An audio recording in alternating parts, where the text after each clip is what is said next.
que deberíamos empezar es, considero, primero la situación, para ir luego al pasado, y luego seguramente en un segundo momento ir a las propuestas o salidas que tendríamos que tener a futuro. La situación actual de la pandemia, como ya se han dado los datos, como lo hemos caracterizado desde un primer momento, podríamos decir entre la primera, segunda semana del inicio de la pandemia en marzo del 2020, es que era una crisis sanitaria, inmediatamente a caracterizarla como una crisis sociosanitaria, ¿no? El impacto de las medidas y políticas del gobierno de Vizcarra nos permitían definir de esa manera lo que estaba ocurriendo en el país. No pasó ni 15 días y ya podíamos incluso visualizar en el corto plazo lo que iba a impactar, ¿no? Que era una crisis económica, además de la sociosanitaria, económico-laboral, ¿no? El confinamiento en una población que teníamos el 70% de la población informal, de las cuales el 40% teníamos también que eran trabajadores del día a día, es decir, los que salen obligados a trabajar para poder comer ellos y su familia en ese día. Era una base característica de la economía peruana, ¿no? Que la pandemia develaba, llamémoslo así, ¿no? Nos permitía ver desnudamente la realidad de este país pintado, podríamos decir, de pajaritos, de nubes, ¿no? De colores falsos, pintando piedras, llamémoslo así también, ¿no? Para venderlo una fantasía de querer entrar a la OCDE, de estar ya saliendo del tercer mundo, o que el crecimiento económico era la solución absoluta para todos los males peruanos y que el mercado era lo que nos iba a resolver los problemas de la satisfacción de necesidades básicas de la población. Todo eso es mentira. La pandemia, reitero, nos ha develado eso mismo. Un segundo aspecto de esa situación que estamos viviendo es lo que ya también se ha mencionado, pero permítame también dar nuestro punto de vista. La muerte, las defunciones, el fallecimiento por la pandemia, según SINADEF, ¿no? Alcanza ya cerca a los 220.000 en el Perú, ¿no? 220.000 por encima de lo normal, digamos, de los volúmenes que han ido creciendo en la misma, más o menos, proporción que las curvas de contagios, que las curvas de hospitalizados, que las curvas de usuarios de cama UCI, y fallecidos es más o menos similar, ¿no? Dos grandes olas, perdón, ¿no? Con picos y remates de pico, ¿no? Entre mayo y julio del año pasado, ¿no? Agosto inclusive, y ahora en este año 21, ¿no? Igualmente con picos, ¿no? Entre mayo, junio, ¿no? Que han mostrado, ¿no? lo crítico que es la situación del sistema sanitario peruano. Yo recuerdo una frase de Vizcarra que él decía: vamos a confinarnos para ganar tiempo en esas 2 semanas, en esas 3, 4 semanas, quincena de abril, para que el sistema de salud pueda prepararse rápidamente y que la ola no nos tape. Y que ese dique de contención, que yo le puse a ese término dique, lo que él decía, esperar para poder prepararnos mejor para luchar contra la pandemia, ese dique nunca se tuvo la fuerza necesaria para poder resolver o enfrentar de la mejor manera posible la pandemia. Ese dique para mí era la respuesta del Estado en salud, por un lado, y la respuesta de un conjunto de prestaciones ligadas a la prestación sanitaria de los servicios de salud, como eran las prestaciones económicas, las prestaciones en seguridad alimentaria para la población, ¿no? Y prestaciones económicas por la gente que dejó de trabajar por estar confinado, y garantizarle alimentos a la población, ¿no? O por lo menos a la población de más pobreza, ¿no? Que más o menos se calcula entre 6 y 8 millones, ¿no? Que es la población, como lo atestiguó la propia perorata de Vizcarra cuando dijo: hemos dado a 6 millones de personas los bonos, una sola vez, a veces 2 bonos, ¿no? Pero nos ha fallado, no eran 6, eran 8. esas cosas las vamos a corregir, ¿no? Y ofrecía, como siempre ofrecía, ¿no? Caramelos para niños, ¿no? Hasta que le vino el golpe y el recontragolpe, ¿no? Vizcarra nos ha fanfarroneado toda la pandemia. Eso es un tema político que también es necesario analizar, porque la respuesta sanitaria no es solamente sanitaria, tiene que ser una respuesta política integral. No solamente el Ministerio de Salud que tiene que actuar, es todo el sector, todos los sectores, perdón, por lo menos los vinculados a las condiciones básicas de vida de la población. Reitero, por ejemplo, de otra manera diciéndolo, trabajo, vivienda, alimentos y salud, ¿no? Si le complementamos la educación, por ejemplo, ¿no? Y otros más que podemos hacer una lista larga. Pero yo creo que esos 4 o 5 aspectos de la vida nacional son imprescindibles como soporte en una lucha contra una pandemia como la que tuvimos, como la que estamos teniendo. Decía, esa es la situación, y otro elemento más es el propio sistema. La situación actual del sistema de salud y el enfoque actual en el cual se aborda la pandemia, se lucha contra la pandemia, yo le veo 2 características principales, ¿no? Uno es el haberse cerrado el primer nivel de atención desde la hora cero, ¿no? El ministro Zamora, en una conducta brutal desde el punto de vista sanitario y de racionalidad básica de la salud pública, era no cerrar el primer nivel, porque era el espacio de contención de una pandemia que se transmite vía respiratoria y se contagia a nivel comunitario. No podemos pretender resolverlo a través de hospitales, alta complejidad, medicamentos de alto costo y tecnología de alto costo. Reitero, la pandemia es una enfermedad de vía aérea, vía respiratoria, que se contagia a nivel comunitario.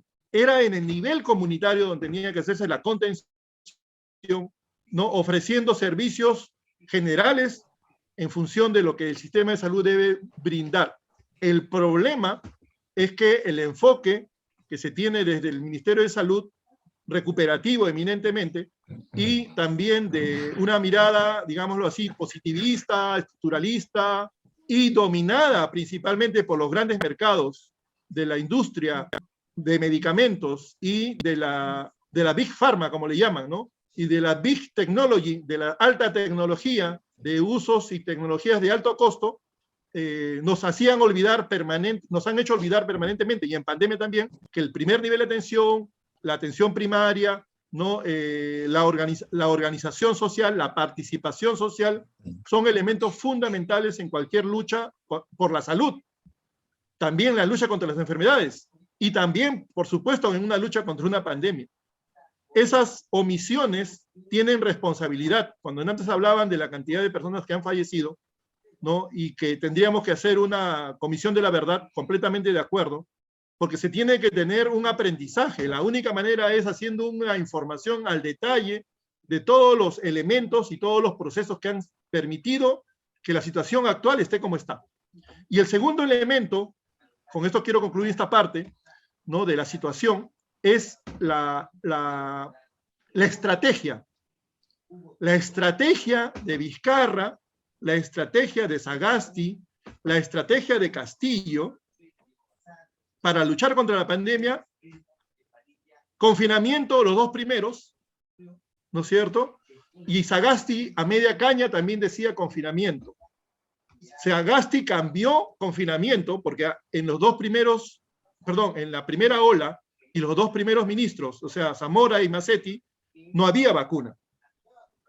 Con Sagasti se ofrecía, Vizcarra ofrecía vacuna, con la vacuna VIP, Massetti se la puso también, ¿no? Y teníamos a un Sagasti que tenía a una Massetti que sacó para luego colocar a un operador monopólico como es Ugarte en el Ministerio de Salud nuevamente. Cuando se habló del aseguramiento hay que recordar que Ugarte fue el que implementó el aseguramiento y es el que generó las normas para privatizar el oxígeno en un monopolio de 2 grandes empresas. La principal y mayoritaria que le vende oxígeno al Estado peruano a través de los hospitales es Praxair.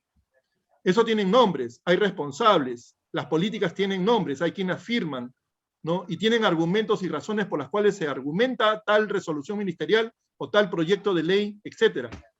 Tienen nombres, hay personas. ¿Por qué se hizo? ¿Por qué no se hizo? Acciones y omisiones que tienen responsabilidad. Y decía, la estrategia ahora es solamente la vacuna. Yo no veo ninguna otra política o acción, porque más que la política, hay que ver las manos, como suelo decir. ¿Qué está haciendo Ceballos? Vacuna, vacuna, vacuna, vacuna, vacuna, vacuna, vacuna. No hay más. No hay ninguna otra conducta política sanitaria o estrategia sanitaria que busque enfrentar la pandemia. El resto de medidas del Estado, ¿no? El tema de las ollas comunes, más o menos que se les pone a organizar, ahí la vemos a la ministra de la Mujer y Poblaciones Vulnerables, o al MIDIS, ¿no? También la ministra, y más o menos como que el tema de paliar el hambre en la lucha contra la pandemia, algo. Hay que ver el tema, cómo se manejan los presupuestos y cuán efectiva es ese manejo para que la población tenga alimentos y no pase hambre por la pandemia, ¿no? Ahora sí me quiero pasar a los antecedentes. Antes de la pandemia, como Daniel David más o menos lo ha mencionado, no había ninguna situación distinta y mejor. Es decir, la pandemia no es que nos haya hecho retroceder. Discúlpeme la conjugación del verbo, ya estábamos retrocedidos sanitariamente muchos lustros atrás, ¿no? A pesar de que en el gobierno de Fujimori, para decir verdad, se implementó un conjunto de gasto directo en la construcción de establecimientos de salud. El Perú tiene actualmente 8.400 establecimientos de salud del sector MINSA. MINSA, regiones, ¿no? ¿Qué es lo que se tiene?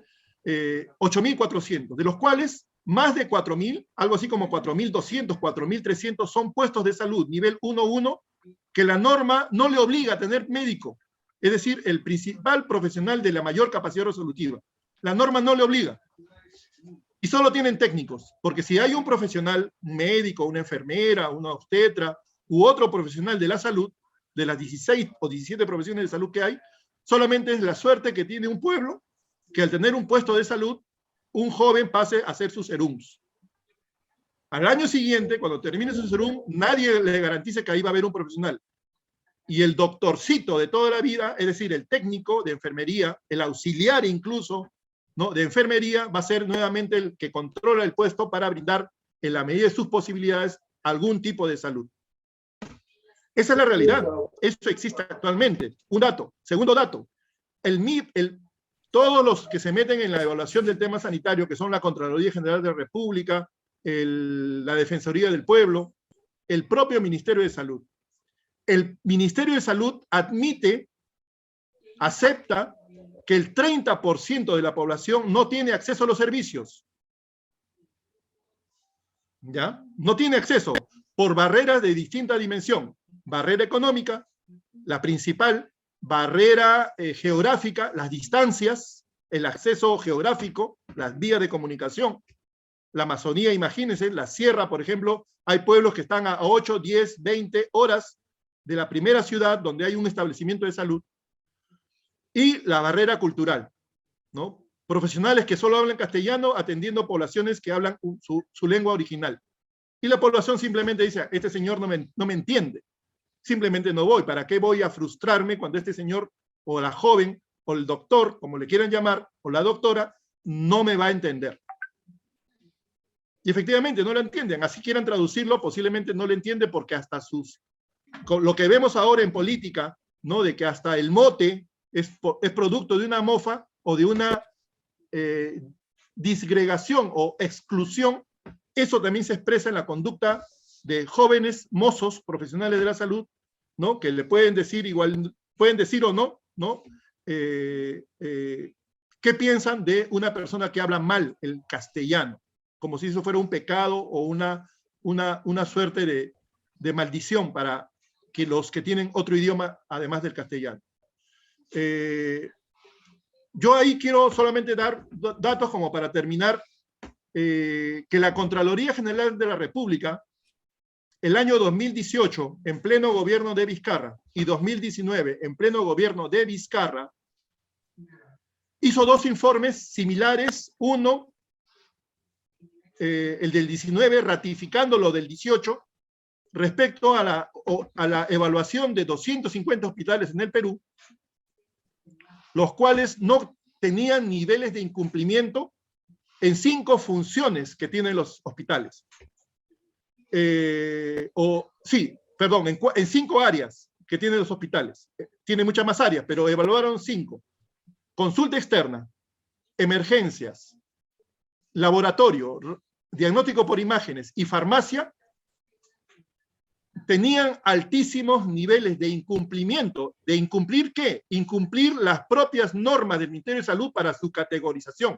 Es decir, no cumplía tener suficiente infraestructura, suficiente equipamiento, suficiente insumos de laboratorio, insumos y equipamiento de rayos X, suficientes recursos humanos, en proporciones que van entre el 20, 30, 40, hasta el 60, 70% de niveles de incumplimiento. O sea, un hospital podía tener 60% de niveles de incumplimiento, perdón, los hospitales pueden tener hasta el 60% de incumplimiento, por ejemplo, en temas, por ejemplo, de laboratorio y rayos X. O deficiencias en temas de recursos humanos, en consulta externa, en emergencias o en otros servicios, entre el 30 y 40%. Es decir, no hay recurso humano en los establecimientos, según las normas. Y las normas están pautadas por indicadores que son universales. Tantos médicos por tanta población, tantas enfermeras, tantas obstetras, tantos nutricionistas, tantos odontólogos, etc. O cuántas camas de hospitalización debe existir, ¿no?, respecto a esto. O cuántos profesionales tiene que haber en un área de emergencia para poder cubrir todas las prestaciones de emergencia que requiere un hospital en una población. Y un hospital no está pues en un distrito, un hospital normalmente es parte de una región, un hospital regional, o parte de una provincia, un hospital nivel 2, por ejemplo, en una provincia. Y eso, lamentablemente, tiene niveles de incumplimiento que la verborrea, ¿de acuerdo?, que tenía Vizcarra, de que la salud universal, que los medicamentos genéricos y que todo, vamos a construir hospitales. Yo una vez mencioné que Vizcarra, el 2018, el 28 de julio, ¿no?, a los 3 meses que asumió el cargo por la renuncia por corrupción de PPK, parecía el presidente de la República que estaba llegando el 28 de julio del inicio de su mandato, ofreciendo el oro y el moro, ¿no?, de hospitales y de medicamentos y de la universalización de la salud. Igual lo hizo en todos los demás sectores, por si acaso. Y era una tremenda demagogia porque lo que estaba implementando Vizcarra, recordemos Año Nuevo del 2000, ¿no?, cuando le dieron esta libertad de un fiscal, ¿no?, de los, ¿cómo le llaman esos señores de abogados que estaban ahí? Lo liberaron, ¿no? Y la gente salió a las calles en pleno Año Nuevo. Ese mismo 31 de diciembre, Vizcarra sacó una política nacional de competitividad y productividad, ¿no? Y que el 28 de julio, eso fue fines de año, y el 28 de julio de 2019 sacó el Plan Nacional de Competitividad y Productividad, que tiene que ver con la salud. Tiene que ver con la salud y con todo lo que significa infraestructura en el país, que era un copia-pega a imagen y semejanza de lo que se había discutido en CADE el año 2018 y lo que se había discutido en la CONFIEP con su agenda país el año 2018 y 2019. Por eso el plan sale el 28 de julio, en imagen y semejanza al plan de la CONFIEP de inicio de julio del 2019. ¿Qué significaba en salud eso? Obras por impuestos, asociaciones público-privadas, batas blancas para los hospitales, flexibilización de las normas para que pueda meterse el tema de la infraestructura, y no solamente en salud, en educación, en centrales eléctricas, en transporte y carreteras, ¿no?, en 5 grandes áreas de infraestructura que los señores de la CONFIEP, Club de la Construcción, Odebrecht, todos esos corruptos, estaban involucrando al gobierno y al Estado peruano, no sabemos por cuántos años más. Reitero, Plan Nacional de Competitividad que se basa en la Política Nacional de Competitividad y Productividad. Eso en salud es lo que yo llamo, con esto culmino, la permanente conducta de un Estado peruano y de gobiernos desde los 90 con políticas neoliberales que es el continuo de las políticas capitalistas de los gobiernos anteriores.